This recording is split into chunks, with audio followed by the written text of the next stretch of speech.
RSG Philippines. And we did see Ogwen with that Ruby sa napakalupit nilang series against Blacklist International. Pero ngayon, kailangan niya magpakitang gilas muli laban sa Season 9 MVP na si Light. And yung Bren Esports dito, kung papansinin mo, dalawa yung average nila. So it's really about dueling yung kanilang dalawang lanes. Demon Kite and Kyle TZ nagkita na, and onting may sapak-sapak lang galing from Nats. Pero tatandaan natin na Esmeralda pa rin to. Kung hindi mo siya mahuhuli sa ganitong paraan in the early stages, yung mga level 1, level 2 niya, almost almost parang hindi mo na siya matutumba mag-isa, pero may rotations tayo nakikita. Madaming tao around the turtle area dahil sisimulan na ng Bren Esports ang first turtle of the game. Nandito naman si Demon Kite doon sa may gilid, pero feathered airstrike! Ogwen dito with the catch, and si Few ay na-stun, si Nats lumapit, and that's going to be a turtle favoring the side of Bren dahil nga nasa kanila yung lethal counter, may retribution pa sila, so that means mas magiging madali para sa Bren na mag-secure ng objective. Nice control para sa Bren Esports. Ginamit talaga ni Few yung kanyang wings by wings para lang mas mauna siyang pumwesto doon sa mga players ng RSG Philippines. Sumakto din ng kanilang na-zone out somehow is Demon Kai, kaya medyo nasira ang formation ng RSG. And look at the rotation, diretso agad sa may Golden against Eman. And ina-expect natin kasi talaga to ng side ng Bren Esports na may mga pupunta ding tao dito to make sure na mananalo si Eman sa kanyang lane. And Bren Esports naging sobrang agap nila. Although hindi nila makukuha yung kill kay Light, pero that is one attempt na sinayang nila. At least na-burn yung flicker ni Light. And right now in the mid lane, mapapatugo ng konti si Aqua, pero Black Shoes lang ang sagot. Hindi na kailangan mag-back. Mukhang makakapag-clear pa nga ng mga minion waves. And Super Marco uuwi. So far, Bren Esports does hold a very minor lead. Just 600 gold. Still, anybody's game. And 50 seconds from now, lalabas ang second turtle of the game. Nats with a two-man knock-up punch. The bush is lava. Tignan mo kung paano gumamit ng bush dito yung ating mga kupunan. Merong attempt, pero at this point in the game, wala pa talaga makukuha masyadong kills unless pumasok sila katulad na ginawa dito ni Ogwen! Few ang next target, makakalipad pa, the flicker is there para makalayo, pero si Demon Kite nakaamoy ng dugo, gustong kumitel, and makukuha niya yung dalawang kill laban sa Bren, pero may sagot sila kay LTZ at si Light at si Aqua, walang magagawa. It's a 2-4-1. Isa ang napunta sa Bren Esports in RSG Philippines. Demon Kite with a 1-1-1 scoreline. Mukhang makakapag-snowball ng Karina ng RSG. Going back doon sa case to victory kung saan Bush is lava. Talagang inantay lang ng mga players ng RSG na merong dumaan. Sakto din na si Ogwen, yung player na nakita nila, instant burst for them. Although for this one, nakaposisyon na ating mga players. Even for Aqua, kailangan niya i-take note kung saan manggagaling yung Ruby. Kasi meron siyang Purify, yes. Although yung Black Shoes, pwede makommit kahit hindi pa niya nailalatag yung kanyang mga Shadow Energy. Although Luminum Blast. Nakahuli na tatlo dito. Ogwen falling low. Si Few next na tutumba. Lethal counter. May tinamaan dalawa pero hindi enough yung mga buhay nila. And here comes Pandora! Coming in with the Falling Star Moon and tumatakbo. Demon Kite hindi na magko-commit. And that is a turtle going to the side of RSG Philippines. Back and forth ang action natin. And it's only game number 1. Massive setup coming in from Light. Hindi na halata agad yung Luminon Blast at nung tumama sa marami, RSG Philippines already secured that turtle and even the lead going back in their favor. 400 gold lang naman. It's still anybody's game going inside the 5-minute mark. Anong kailangan gawin ng Bren Esports dito, Chantel? Kailangan talaga nilang mahanap si Light kasi nangyayari, inuunahan na talaga ni Light na i-cast yung kanyang Luminum Blast. So for Ogwen, ang dami niya kailangan i-take note kung nasaan si Aqua, kung nasaan si Light. So ang ginagawa ni Light, gamit agad ng kanyang ultimate. So now for Bren Esports, they have to move on those bushes. Kailangan nilang silipin from time to time. And looking at the gold of our marksman, lamang ng maliit lang si Eman. Pero yung teamfight potential kasi ng RSG, talagang pinupush nila yung Bren Esports na mapunta sa specific area of the map. While the other players of RSG, ikot lang na ikot. Ngayon, kung papansinin naman natin in terms of the heat map, tingin ko nga talaga yung bottom lane talaga. Halos lahat ng tao na doon sa may bottom lane. At eto na, na-place in Dubai kami from Super Marco. Si Few, tumatakbo, wings by wings. Demon Kite, humahaka pero walang tutumba sa skirmish na yon. Practice lang. Practice lang. Practice lang. Intense ka na eh. Dalawang flicker. Easy ka lang. Easy lang. Dalawang flicker ang nawala para sa side ng Bren Esports. At ngayon naman, RSG Philippines, mukhang sila ang magiging aggressive this time around. round in the early game. 6 minutes in, mukhang tuloy-tuloy lang ang pagkuha nila ng objectives. And Bren Esports, nawalan na sila ng Torre doon sa may bottom lane, which means pwede na ngayon makipag-swap yung carry sa XP laner na si Nat. So ibig sabihin, ang kakatapatan ngayon ng isang Super Marco ay isang Pakito na. So kailangan niya mag-ingat kasi talagang mabiburst down siya niyan. Oh, and speaking of that, hindi din masyado nakikita yung damage kanina ni Super Marco na ginamit niya yung Blazing Duet on last team fight. Eman already has the Wind of Nature. So kailangan mabilisan palalo ng Bren Esports na patabain si Super Marco because Demon Kite right now, dire-diretso lang talaga ng paggamit ng kanyang ultimate. Kaya din nahihirapan yung Bren na pumosisyon. Even the burst from Aqua, hindi makapasok basta-basta si Pandora. At dinakdak pati ni Retry, and that is the innate advantage na meron ang isang Balmond. Digital counter, Retry, alam na natin yan, lumang tugtugin. Pero kasi isang bagay kaya lumalaban doon yung side ng RSG Philippines is because nakita nila na hindi kompleto yung mga ultimates ng side ng Bren Esports. Kaya kahit papano ay pinilit pa rin nila. Kumbaga yung sinasabi mong combo na yun ay sure ball talagang sa inyo ang turtle. But that is the last turtle of the game dahil Lord na nga magsuspawn sunod. Demon Kite still on that 1-1-1 scoreline. At sa baba naman mukhang nagkaroon na ng swap lane ang mga gold laners and XP lane ng Bren na RSG. And even for RSG, ang nagiging rotation nila ngayon is instead of pushing na magkaroon ng team fight, nagpo-push na lang sila ng mga Torre. So Bren Esports kailangan din na mag-convert. Astboy nandito sila sa may bottom lane. And even for Nats, alam niya na mahirap na pumasok against 3 players kaya i-go na lang niya na magtago doon sa may second tier turret nila. But for RSG Philippines, yes, lamang sila in terms of the kills, pero in terms of gold, Bren Esports, although very minimal, ibig sabihin nun, effective pa rin ang rotation ng kanilang kalaban. 4-3 ang ating kill score. Medyo mababa to kung ikukumpara natin sa mga ibang games nila. But then again, nagkakanselan din kasi dahil sa mga aggressive plays na ginagawa ng isa't isa. All battle spells are up maliban na lamang sa flicker ni Nats na 20 seconds pa. Pero sakto, paglabas ng Lord ay kumpleto lahat ng mga pwede nilang gamitin for that team fight. Mukhang malaki ang sunod na objective fight. Kailangan makahanap si Ogwen dito talaga ng isang magandang counter-engage. Kung papansinin natin, kanina pa siya nahuhuli doon sa may gitna ng lahat. But then again, may ano din kasi, may Farsa din kasi siyang kakampi. So kailangan niya talaga humarap. Kailangan niya i-make sure na hindi rin talaga makakalapit sa Farsa yung kalaban niya. Speaking of Farsa, ginamit na ni Few yung kanyang feathered airstrike. So right now for Bren Esports, gusto nilang gumawa ng movement pero kahit di siya may iwan doon. The bush is lava and yes, it is. Demon Kite. Natumba nila dito si LTZ at yung Lord ay up. May nominal blast na ibabato at mahuli si Ogwen and that's going to be a kill para kay Aqua. Si Few dito hinahabol ni Demon Kite at yung ibang members ng side ng Bren, pipiliin na lang nila tumakas. Dalawa na ang bagsak sa side ng Bren Esports si Nats. Inaabangan ang ibon para masapak. At ayan na nga nakuha ni Nats. At 3 na ang wala sa hive. At babalik na rin si Super Marco. At mukhang naka-objective pa nga ang RSG. Light was the sacrificial lamb noong team fight na yon. Hinayaan na lang siya ng mga kanyang kakampi. Tapos yung mga kasama niya is nag-go na lang for a kill. Now for Bren Esports, medyo nahiwalay sila ng konti for Ogwen. And Aqua is doing a great job on zoning out the players. And look at that damage coming in from RSG. Kahit yung buff ay hindi na malapitan ng Bren. Nakikita natin yung kunat doon ni Pandora. Kung iisipin mo, ang daming members doon na tinangki niya pero nakatakas pa rin siya. Pero unti-unti na din kasi nagpa-pile up yung damage output na meron dito yung side ng RSG Philippines. At isa sa mga pinakakailangan nila isipin ngayon is si Eman on that carry. Ang daming tanky hero sa kanila na matatamaan ng true damage and that is the main problem right now for the side of Bren.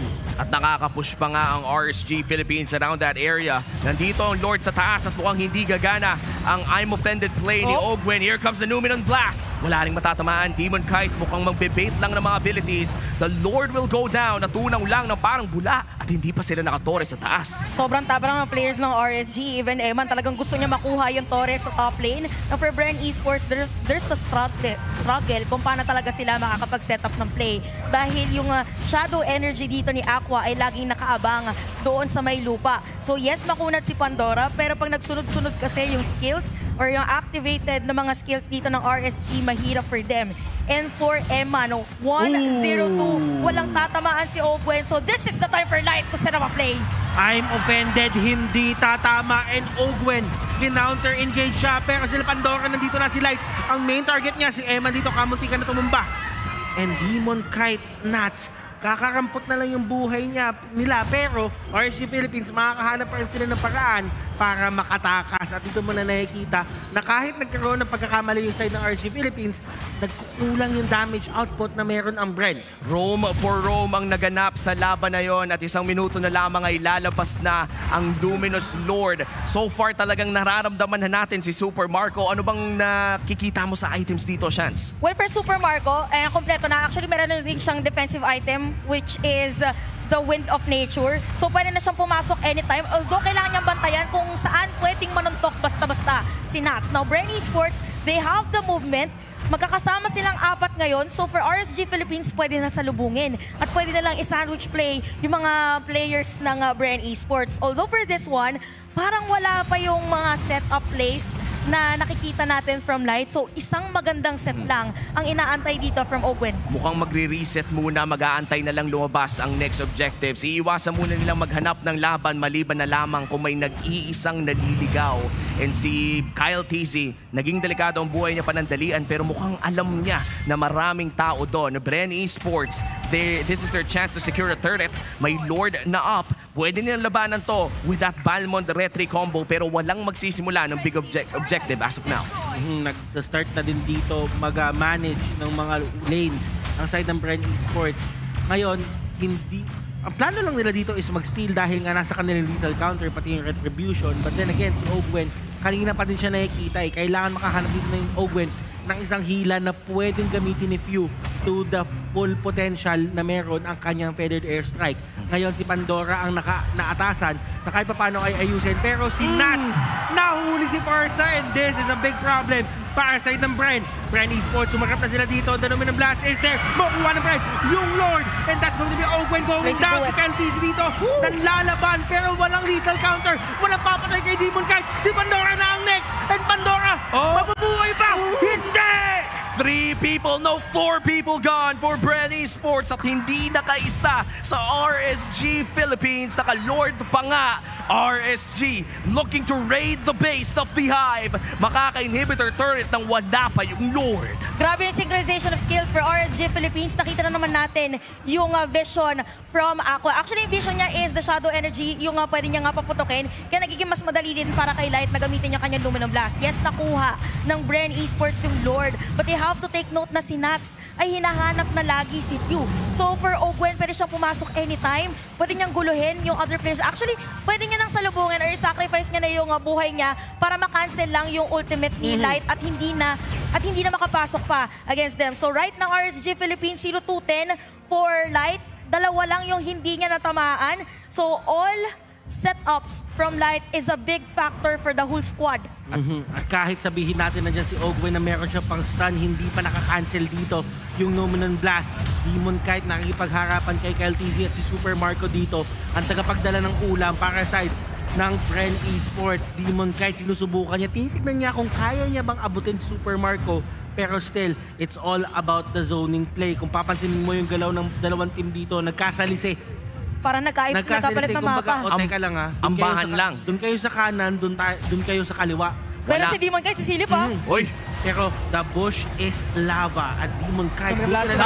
Siya ay makunat pero walang mahuli na naman ng Black. Tuwag pa siya ng flicker. Pero naipit dito, yung side ng RSG Philippines. Bren Esports at the prime position. Huli si Eman. And Nats tumatakbo. Si Pandora naman ang mag-aabol. Si Aqua dito na Black Shoes na. Oh my!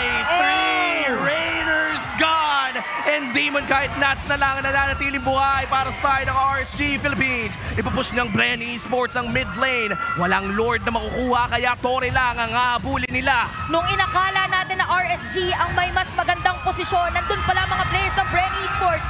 And even for Few, naka-ready siya anytime there was a stun. 10 seconds! 10 seconds! Bako mabuhay! That's going to be the longest 10 seconds ng buhay dito na side ng RSG Philippines. Meron tayong Blazing Two-Bit na ginamit para mag-clear ng minions pero susubukan sana ng Bren Esports na mag-end. Pero tumba yung minions and they will just stick doon sa may outer turrets. Goodness gracious! This game, anong to? Kakaibang game na nakikita natin na umaangat yung minion wave ng Bren Esports doon sa may base ng RSG. Even for RSG, so kailangan lang ng isang magandang team fight para sa ating dalawang teams. Nagkakabilihan na ng mga immortalities para sa RSG. Kailangan nila magsama-sama. Para sa Bren Esports, same thought.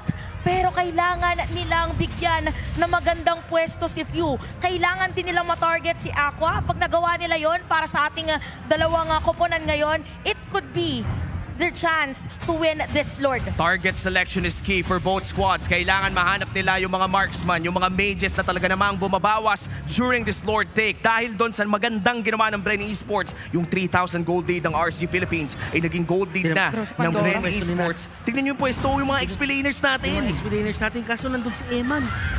Naku yung in terms of the numbers game, 4 ang nakaharap sa side ng Bren, habang ang side ng RSG Philippines ay unti-unti naman lumalapit. Si Nats, tingnan mo yung pwesto, hinahanap si Few.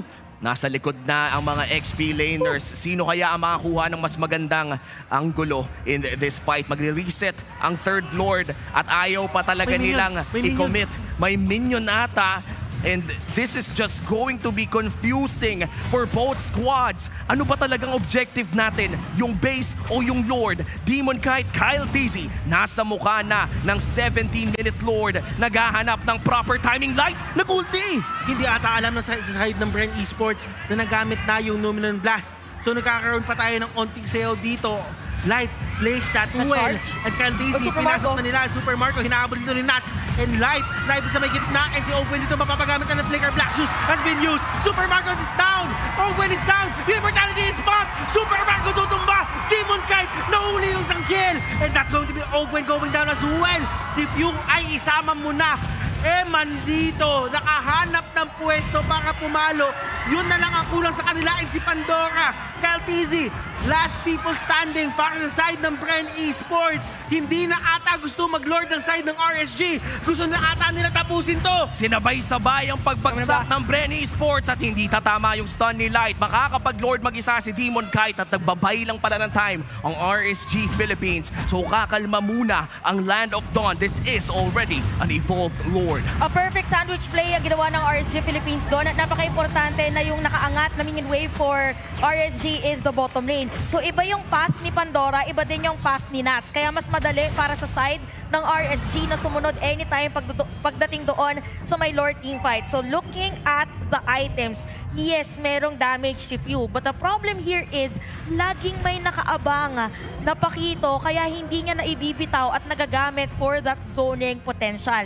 Even for Eman, napakabilis na rin para sa kanya na pumasok anytime. If ever man natamaan siya ng isa, doon sa tatlong pitek ng Feathered Airstrike, magpuproc yung kanyang Athena Shield.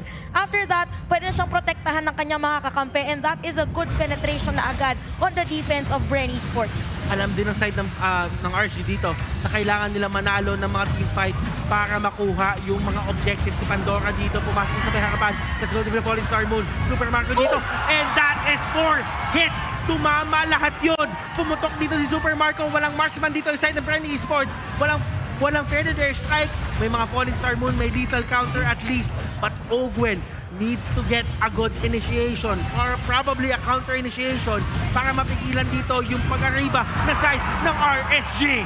Dinadahan-dahan pa nila pero Butters, ito na ata ang huling depensa ng Bren. And ito si Nats, talagang sinasapak niya na lang lahat. And Nats is unstoppable. RSG Philippines secures game number 1.